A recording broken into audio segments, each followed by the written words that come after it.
Choose your fighter.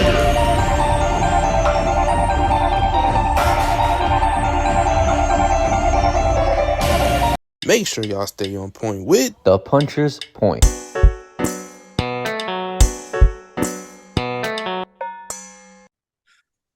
Now, look, the last women's fight that we talked about, it was Amanda Serrano and Katie Taylor, and it delivered. But you know what? What better way to piggyback off of the success of that fight than to continue elevating women's boxing? Or what better way to do that than to announce these two fights that are coming up right now? Natasha Jonas is going to be defending her WBC belt in a unification bout against Ivana Habazin, who is the IBF champion, or excuse me, switch the roles around. Natasha Jonas, who is the IBF champion, is fighting Ivana Habazin, who is the WBC champion in a title unification bout. But that's not all. That's not all. The other fight that we are going to be reporting on and announcing and predicting and covering and all that type of good stuff is we got Luren Price going up against a real dangerous opponent in Bexcy Mateus. Now, this is going to be a fire card. This is going to be a fire card. Both of them are fighting on the same card. Now, if Natasha Jonas wins her fight and Luren Price wins her fight, then we're going to get another unification bout between the two. It's already set up. But what do they have to do? They have to win their fights. Now, I want to kind of have a little like flashback, a little reverse, go back in time to when we were announcing Joseph Parker versus Deontay Wilder and Anthony Joshua versus Otto Wallin. The reason why I want to go back to that is because the whole stipulations were Joshua needed to beat Wallin, Deontay Wilder needed to beat Joseph Parker. And Breezy, we know what happened.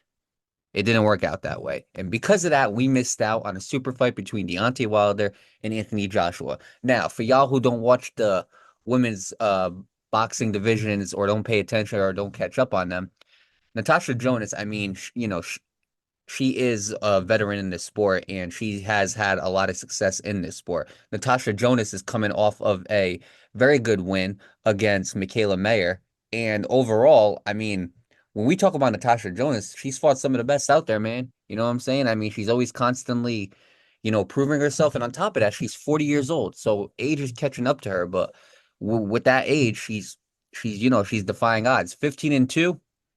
Obviously, like I said, last win was against Mikaela Mayer, but overall, I mean, Natasha Jonas has been doing a very, very great job, and now she's going to fight an opponent like Ivana Habazin, who is another great fighter in her own right, 23-5. And overall, I know the 5 losses might be very skeptical to some people, but I just want to let you guys know who those 5 losses are too. Terry Harper, champion. Clarissa Shields, quote. She lost to a girl named Mikaela Lauren. We're gonna not touch up on that. She lost to Cecilia Brækhus, who was basically a contender for a decent amount of time, especially in 2014. And overall, I mean, she lost to a girl named Eva Bajic. But the ones I want to focus on is Terry Harper and Clarissa Shields. Those are the girls that she beat, and those two fighters are not fighters that you just overlook. So we got those two veterans that are going to step into the ring against each other. And then Luren Price is going up against Mateus. Now, why am I saying Mateus is a very dangerous fighter? Well, let me break it down this way. Luren Price is 7-0, never lost, but she only has 1 knockout. This girl that she's fighting, 7-0, 6 knockouts. And that's something you don't see in women's boxing a lot, Breezy. You don't see a lot. I hate to say it, it's not categorizing women fighters, but a lot of women fighters, if you go look at their record, their knockouts aren't there. You know what I'm saying? I mean, the knockout ratio is not up there. And so for Luren Price in a must-win fight to fight somebody like Mateus, who is 7-0 with 6 knockouts, that's a big risk, Breezy. And I'm glad she's taking it. This is what we want to see. This is what makes women boxing so great. And we talked about it in many, many episodes before. The women boxers, they're creating the big fights. They're making the big fights happen. They're making the fights necessary in order to create the big fights. And it's as simple as that. But overall, before I pass it on to Breezy, I do want to say that the source for this article is Nick Parkinson of ESPN. And I'm going to pass it on to you, Breezy. Just give me your thoughts overall in general of both fights. And overall, how excited are you to see them? really excited. I don't think women get enough credit for what they've done in the sport of boxing. I know the old saying goes that nobody watches women's sports like this, but to a degree, can we all just be honest? I think we can all see as boxing fans, male, female, whatever. If you identify as a dinosaur, okay, whatever y'all want to identify as, women's boxing has been cooking. And it's been fight after fight after fight after fight. It's almost like every single match show that they have is a banger. It's almost like every single fighter match that they have is it's a good fight. It's a great fight. We just had Serrano, Taylor too. You know what I mean? Need I say? We had, Clarissa Shields. She had the card with Alicia Baumgartner. Those were two big fights. And all four women that main evented that card and headlined that card, they did their thing. And women continue to put their thing. Natasha Jonas, like Mario said, is a veteran. Of course, stylistic boxing. And of course, obviously, in her ring, especially since she beat somebody like Mikaela Mayer, which I will admit I did not see that happening. So it's gonna make up for a good fight, especially with the matchup with Natasha Jonas does with her style and her skills. As far as Luren Price, and you know what, Mario is right. You don't really see a woman in this sport like this who has those many knockouts. They don't possess that much power. So the question that's gonna be there is, can she survive those power punches? Can she survive those rounds? So you got a veteran Natasha Jonas that's there to constantly build up her legacy as the veteran. And you got Luren Price, who's in there with somebody much tougher and somebody that possesses knockouts and power. So I think it's going to be an interesting card. And I think they're both going to deliver. For sure. And then overall, I would like to get your thoughts on Ivana Habazin and Bexcy Mateus. Overall, I mean, with Habazin, she's a veteran in herself, obviously going up against Natasha Jonas, and that's two veterans stepping into the ring with each other. But Mateus, again, 7-0, 6 knockouts. She's very, very dangerous. However, she hasn't had that big fight yet. So I guess my two questions would be, overall, how do you feel about Natasha Jonas and Habazin, two veterans stepping into the ring together? And how do you feel about Luren Price facing somebody like Mateus, who isn't proven, but again, we don't know what we're getting out of with that 7-0 with 6 knockouts. Mateus, you don't know what to expect. I mean, you do know there's something that's coming, and that's obviously power. And like I just said, the key thing is going to be is, can Lauren subject to all those rounds to that power? Can she adjust? How is she going to approach somebody like Mateus? That's the key factor it is. And because obviously I know Mateus is going to go in there and she's going to obviously try to, make things uncomfortable for Lauren, because it's like you have the power advantage. 7 wins, 6 knockouts, there's going to be some kind of intimidation there too. So it's all about how they really going to approach that fight. I think it's going to be really interesting, and I can't wait to see how they go about that. As far as a veteran Habazin, look, veteran versus veteran will make the best matchup, because you know why? The IQs are going to constantly be put to test. Jonas's IQ versus Habazin IQ. And when you have an IQ versus IQ type matchup, I feel like you get the best sweet science of boxing, and don't mean to jump gears, but that's why I kind of want to see Shakur in a Devin Haney type, because that's IQ. We always see power puncher, boxer, brawler, boxer. But what is it like to see a veteran versus a veteran, IQ versus IQ? And I think that's what's going to be most exciting about that matchup, is that the IQ is going against who outsmart the other, who impose their will the most. Right. And look, if y'all ain't excited after everything we just told you about this fight, you should be intrigued. And the reason why is because these fights are happening in the welterweight division. The welterweight division is in the middle of all the excitement. The welterweight division, if you are a welterweight, you have the luxury of going anywhere you want when it comes to women's boxing. You can go down, you can drop back up, you can go back up, you can challenge Katie Taylor, you can challenge Alicia Baumgartner. There's so many women that you could challenge. Heck, if she was still fighting, you could have challenged Denise Estrada. You probably could have dropped all that weight. And now that's the thing with women's boxing. And women are able to kind of go up 2 classes, go up 3 classes, where the men just can't do that right away. So Now, not every woman can obviously do it. Obviously we saw Amanda Serrano jump up quite a bit. Obviously, Clarissa Shields going all the way up to heavyweight. But overall, when you're really looking at it, what makes this so intriguing is all the questions that you want answered, all the questions present themselves when it comes to December 14th. Two veterans. Which veteran has the highest IQ? Can Natasha Jonas keep up this run?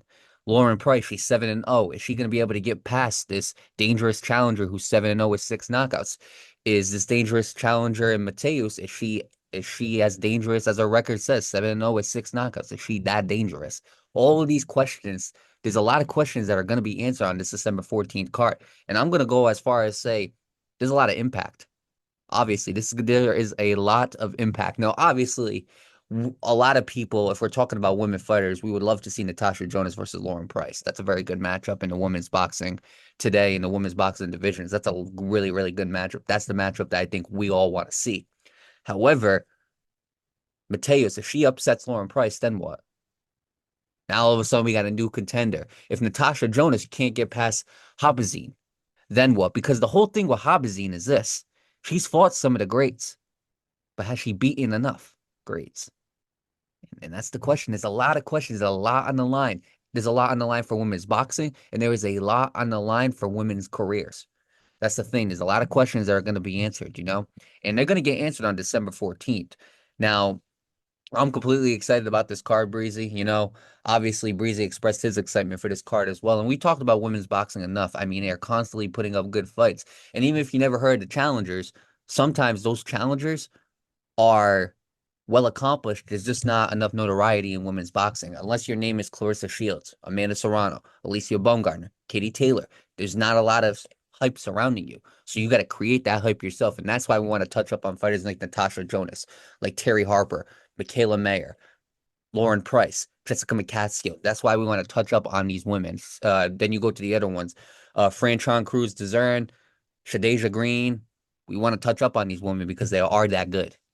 And overall, women's boxing, they're doing a great job, doing a lot better than the men. They're creating legacies. When you hear about Amanda Serrano being a 7-division champion, that's her legacy right there. When you talk about Katie Taylor and all the success that she's had, that's her legacy. When we talk about the GWO and Clarissa Shields, that's her creating her legacy. That's what they're doing. All these fights are about legacy. And overall, there's going to be a lot of legacy on the line come December 4th. And I can't wait for it, Breezy, honestly. Now, overall, with that being said, are there any final thoughts that you want to wrap up with before we wrap up this episode? This is a little bit of a shorter episode, guys. But overall, you won't get the extensive version of this episode when we predict it, and then we react to the post-fight. But before that, do you got any other thoughts that you want to wrap up with? Please tune in to the podcast exclusives, and please tune in to these breakdowns and predictions. And I'm glad you turned it over to me. PSA, public service announcement. I'm so sick and tired of you idiots who don't watch the freaking full video. Watch the full video before you make a comment, before you end up looking stupid in the comment section. Yeah, I'm talking to you. Yeah. Because y'all sit right here and y'all watch portions, tiny peak portions, and then you want to type a whole constitution, and then you end up looking stupid. Watch the full video before you comment, because we will make you look stupid in the comment section. Please watch the full video before you say anything stupid in the chat. Sincerely, this black man named Breezy. I'm so sick and tired of y'all idiotic comments. Watch the full video. Thank you. I mean, I would have said it a lot more nicer, but he wrapped it all up. Yeah, no, y'all got to watch the whole video, because some of y'all would just be typing in the comments and you'll be missing the points. And we're like, we did cover this. We did say this. Go back and look. Now, look, I'm going to do a better job. All right. It's been very, very busy 2 weeks. I'm going to do a better job of breaking it down in sections so y'all can understand. So y'all can actually flip to the parts that you want. However, Breezy is right. Watch the full episode. Man, these ain't kindergarten, man. Y'all some grown folk. Y'all be sitting on y'all behind doing the eating chips and tater salad and eat all your food, just sitting there listening. Y'all ain't doing that. Y'all can sit right there and watch a whole 25, 30-minute video. I bet y'all be sitting there watching all them nasty videos and nasty movies on Tubi that you should be watching. So you can do the same thing with the punch of the point. Ain't no excuses. Watch the full video before you comment. Thank you. I mean, y'all heard him. Watch the full episode. It's that simple, you know? And on top of that, if you can't watch the full episode, listen on the podcast. Not that hard to do. Not really not. Get Spotify, Apple, Pandora, whatever. I don't care. If you got to use a Walkman, feel free. I don't care. Listen to it. All right. But with that being said, we're going to clock out. All right. Make sure y'all tune into Habazin versus Jonas, Price versus Mateus, December 14th.